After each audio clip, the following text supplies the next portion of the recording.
मुख्यमंत्री पुष्कर सिंह धामी आज अल्मोड़ा दौरे पर रहे, जहां सीएम धामी ने श्री कल्याणिका हिमालय देवस्थानम न्यास के वार्षिकोत्सव समापन कार्यक्रम में शिरकत की। इस दौरान उन्होंने डोल आश्रम में पूजा पाठ भी किया। साथ ही सीएम धामी ने श्री कल्याणिका हिमालय देवस्थानम में 1100 कन्याओं का पूजन किया। वहीं मीडिया से बातचीत में सीएम धामी ने कहा कि डोल आश्रम शिक्षा, संस्कृति और आध्यात्म के रूप में विकसित हो रहा है।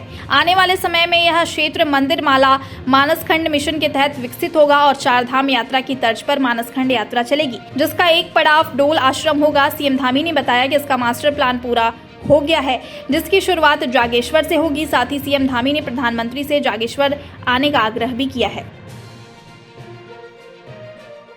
ये डोल आश्रम पूज्य महाराज जी ने इसको स्थापित किया। उनकी सोच के अनुरूप यहाँ पर धर्म, अध्यात्म और संस्कृति और शिक्षा के एक बड़े केंद्र के रूप में ये आगे बढ़ रहा है, विकसित हो रहा है। हम पूज्य महाराज जी का बहुत उनका अभिनंदन करते हैं कि उन्होंने संपूर्ण जीवन जहाँ लोगों की सेवा में लगाया, परमार्थ के कार्यों में लगाया। इस क्षेत्र में इस आश्रम की स्थापना से जो हमारा मानसखंड मंदिर माला मिशन है, उस मिशन का ये भी बहुत बड़ा एक मैं कहूँ एक क्षेत्र के रूप में, एक प्रकार से उसके एक अंग के रूप में ये डेवलप होगा। इस क्षेत्र को आगे डेवलप करने के लिए, क्योंकि आने वाले समय में जिस प्रकार से 4 धाम यात्रा हमारी चलती है, उसी प्रकार से मानसखंड यात्रा भी चलेगी और कैलाश मानसरोवर की भी यात्रा चलेगी। उसका एक बहुत बड़ा पड़ाव हमारा ये डोल का क्षेत्र होगा, बाबा जागेश्वर का क्षेत्र होगा। उस क्षेत्र को आगे बढ़ाने के लिए मैंने पिछले दिनों आदरणीय प्रधानमंत्री जी से भी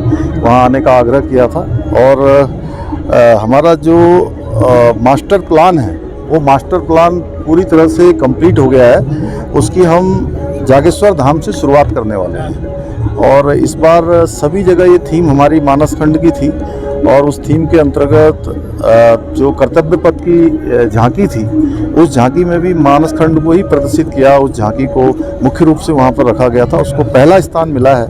निश्चित रूप से जहाँ भगवान की कृपा से, इस क्षेत्र के सभी देवी देवताओं की कृपा से, पूज्य महाराज जी के संतों की कृपा से हमको जो है हर क्षेत्र में आगे आने का अवसर मिल रहा है। सब तरह से प्रोत्साहन भी मिल रहा है। जितने लोगों ने भी मानसखंड झांकी में प्रतिभाग किया, मैं उनका सबका धन्यवाद करता हूं, उनको बधाई देता हूं, शुभकामनाएं देता हूं और सभी उत्तराखंड वासियों के लिए गौरव की बात है कि अब हम इस दिशा में आगे बढ़ेंगे।